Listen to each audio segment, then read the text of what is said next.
time we come in contact with this certain individual in our lives, they just suck the life out of you. We've all experienced that. This isn't something unique to Jason or unique to a few of you. There are people that are subject to this negative default programming. Every single thing that happens in their life is something that they don't want to happen, but they continually dwell on it. Every decision they make is the wrong decision. They can be on the highway and every single lane they go into ends up being the lane they should have avoided. These individuals are toxic and they will bring you down. And there comes a point in time in your life when you have to let go. You got to cut that. You got to cut that contagion out of your life. So, negative default programming is something we don't really discuss a lot here in Archaics. Why focus on the negative? Well, we have given a lot of attention to dungeon programming. So, for those who are confused about the two, this video is for you and what you can do about it. Negative default programming seems to be written into the code of our existence, meaning if things were left to their natural devices, if outcomes were predicated without any type of external stimuli other than the negative default programming of this construct, then there's not going to be a neutral series of outcomes at all. It's always going to lean a little bit more to the negative. It takes more effort to be positive in this construct because we naturally default to negativity, and we do this over and over. It's very hard to remain an optimist in the type of world that we live in. So, negative default programming isn't it's not any individual's fault. It's not something that you can even train out of. It is a part of the field we're immersed in. And when the personally informed field of your immortal soul, when it interacts with the overfield around us, this little pocket of positivity that we call personality, and the situations that develop out of that around us, this is something that you earn. You work for that. It does not come natural. Negativity comes natural. So it's very natural. This is why the majority of people that we know are always going through some type of negative situation. You don't really identify those people as being negative personalities, but it seems like when you come into contact with a lot of your friends and family, they're always going through something. There's something they're complaining about. And you often notice that they're stuck in these feedback loops. They complain about where they are in life, and they fixate on these details.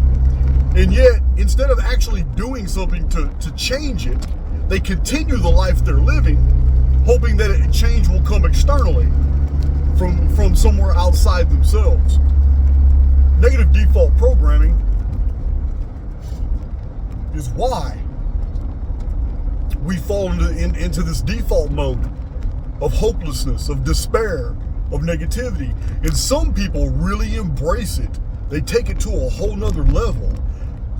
And they develop these wild theories and ideas, and they come up with these constructs in their mind, totally imaginative, of soul trap and all kinds of little ingenious things that has nothing to do with the real reality that we're suspended within. Nothing. This is all imagination. There's no evidence for a lot of these things.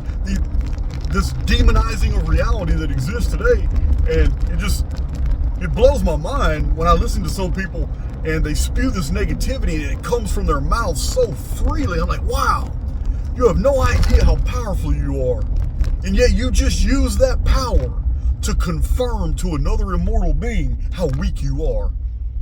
Wow. And sometimes I don't know what to do. I understand negative default programming, and I understand how it affects people. And sometimes I'm still stuck It's like there's a threshold. I can't cross it. I can't do for you what you won't do for yourself. I can't do it. And I know that sometimes any help I give is actually an impediment, and I have to be careful. I have to be careful about what I say to people in my personal life. I have to be careful about what I do around them. They don't understand that some of my acts, what I'm doing is I'm further perpetuating a whole new reality. It has nothing to do with what they're living and experiencing and believing. And people coming into contact with information that they're not ready to receive actually becomes toxic to them. And it's sometimes, like I said, on my channel, I don't have any problem blocking people that are toxic. I have no problem with the negativity. Come to my channel with that BS and I'll block you. If people don't understand, they think that's bravado. They think that's I'm doing it. No, I'm not letting the negativity in my field, but I'm also doing people a favor. Because if you're not ready to receive, especially divine truths, you will only injure yourself in the attempt to comprehend it. Negative default programming is almost like a safety net for the immature. It's a safety net for those who are not ready to receive the things that the Spirit is bountiful in providing. Yeah, I can't do for others what they're not going to do for themselves. I can't teach what you're not prepared to learn. I'm not speaking to most of y'all, I'm speaking to some of you. The negative default programming is real, but it's not our enemy. It's there, it's instructive. Remember, this reality is all about being constructive. It is about the maturing of the immortal soul. And to mature, you're gonna have to go through dark spells. You're gonna have to go through things that you wouldn't ordinarily go through if you weren't put into this type of construct. You guys gonna let me in? All right. I'm gonna get on this freeway, whether you like it or not.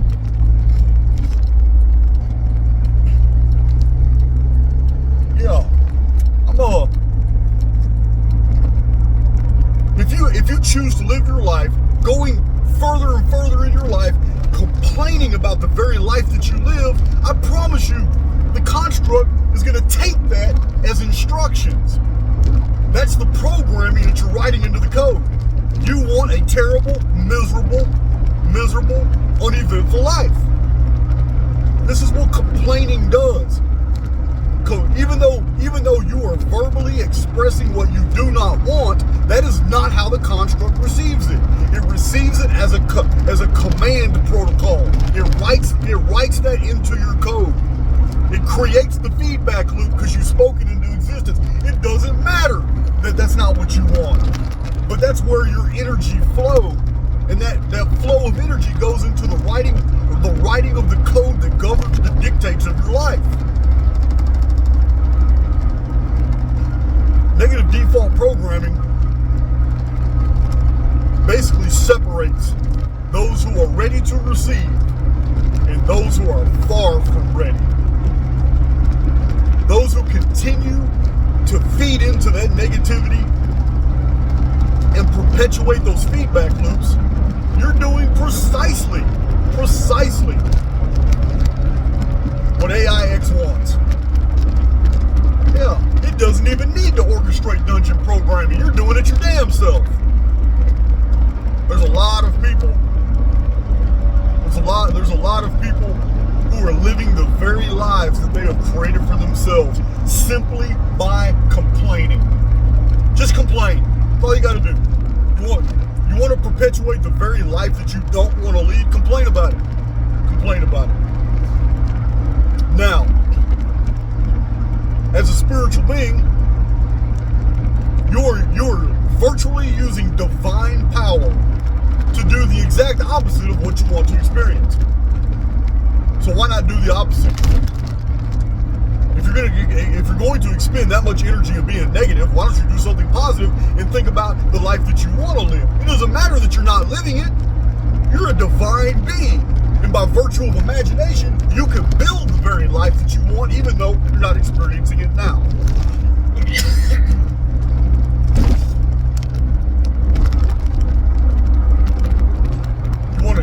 escape toxic friendships? Imagine a life without them. You want to better your living conditions, the amenities in life? You're not doing too well financially, and you want to increase. Hey, you just want to live a life of luxury? Then imagine a life of opulence.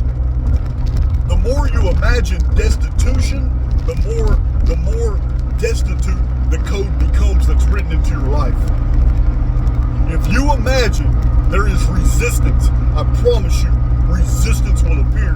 If you completely write it into your imagination that you believe time is going to elapse, is going to have to elapse before you can receive the very things you want in life, I promise you the construct is going to write that into the code that you need to be put on hold because you think time has to elapse before you can get the very things that you want. The construct's not going to make you out to be a liar. You're going to get exactly what you're issuing. That's what you're issuing. Negative default programming takes negativity and turns this negativity into fact. It takes this negative energy and it writes for you the feedback loop that you do not want to experience. So you experience it again. The construct is like a divine mirror.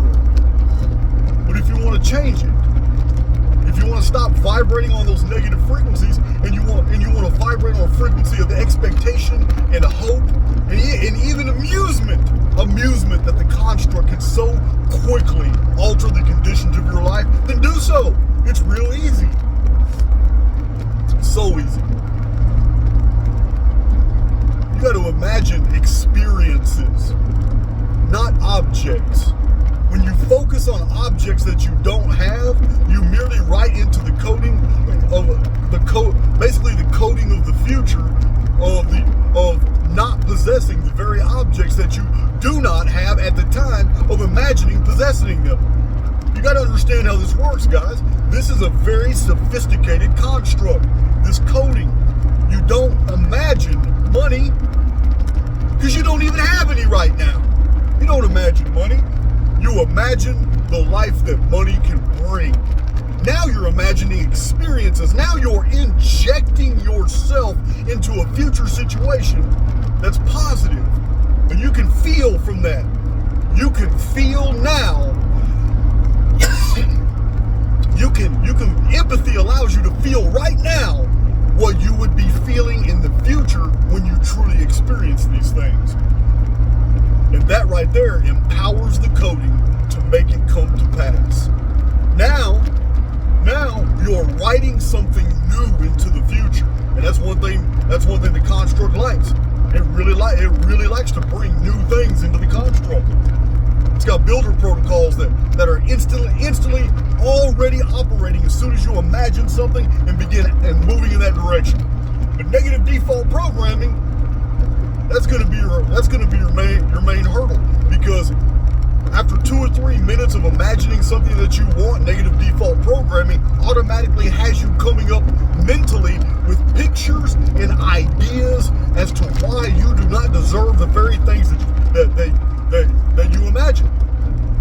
And once you start equating what you want with what you deserve, you eliminate the ability to have it.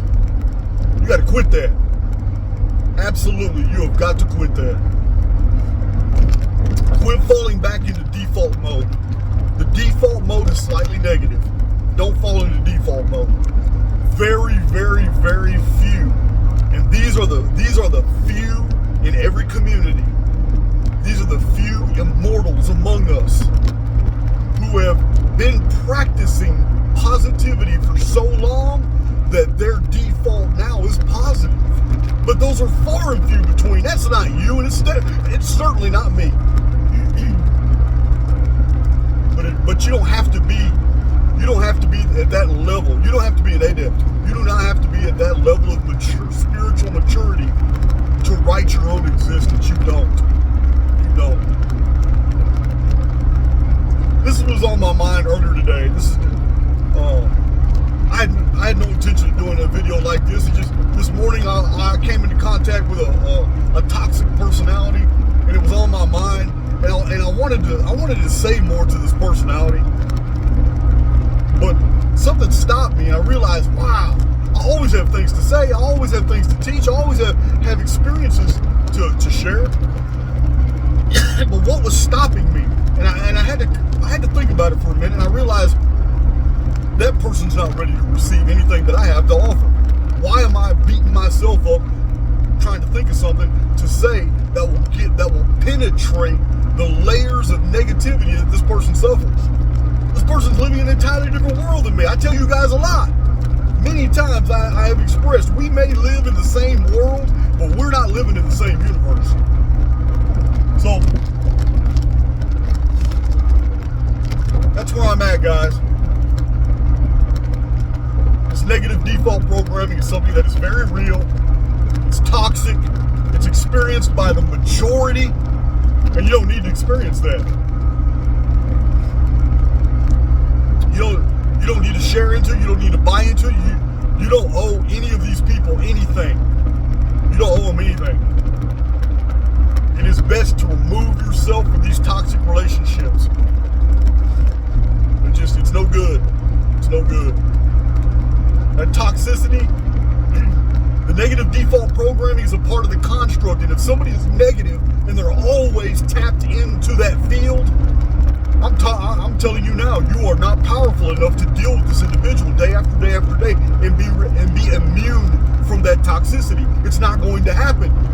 That person is tapped into a field that is much, much larger and more prolific than you are.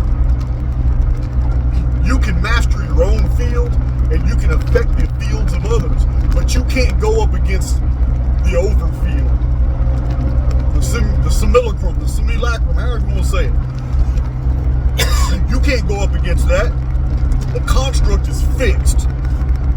It is codified with negative default programming. It is compartmentalized with dungeon programming. And if somebody is very rigidly attached to this field, there's nothing you can do for them. Nothing you can do for them. Because in the world they live in a world of resistances. And remember, whatever you resist persists. But they resist everything. They resist good. They resist the negativity. They resist the positivity. They resist situations. They resist relationships. Oh, they resist themselves. Because as soon as they feel that they want something, then they feel they don't deserve it. They don't get it. So, yeah, in the world of resistances that these toxic personalities exist in, they resist you as well. This is the beauty of planting a seed. You cannot force truth upon somebody. All you can do is plant that seed. Planting a seed. I don't know why this part of the interstate is so bumpy. Planting the seed. When you plant a seed, you're doing two things. One, you're introducing something spiritual into somebody else's field. And two, it's a seed. If you're not forcing it and you're not trying to perpetuate anything other than a single thought, hey man, and you give them plant this little seed. You plant seeds by you can do it intellectually, you can do it something spiritually profound, philosophical, or your activity and behavior around another individual is also a seed. You can plant these seeds. Once you've planted that seed, you back off. Because that in itself is trust. You are trusting in the oversoul to nurture and water that seed, and you are admitting that this is something beyond your spiritual capacity at that time. The individual that you're trying to reach out to is non-responsive to the ordinary personality. Non-responsive. Therefore, planting a seed is an act of faith. It's an act of faith not between you and that individual. It's between you and the oversoul. You have brought something into the existence of another individual that is now going to be taken up by the oversoul. And the oversoul knows the timing when that person is going to be more receptive. The oversoul knows when to nurture that seed, when to water that seed, when to make sure that seed starts sprouting and becoming something else, so that other personality in a time when that other personality is ready to receive. Yeah, guys, you're a part of a great work, but you could never force that work. You could never force those truths on another individual. And nor are you obligated to continually endure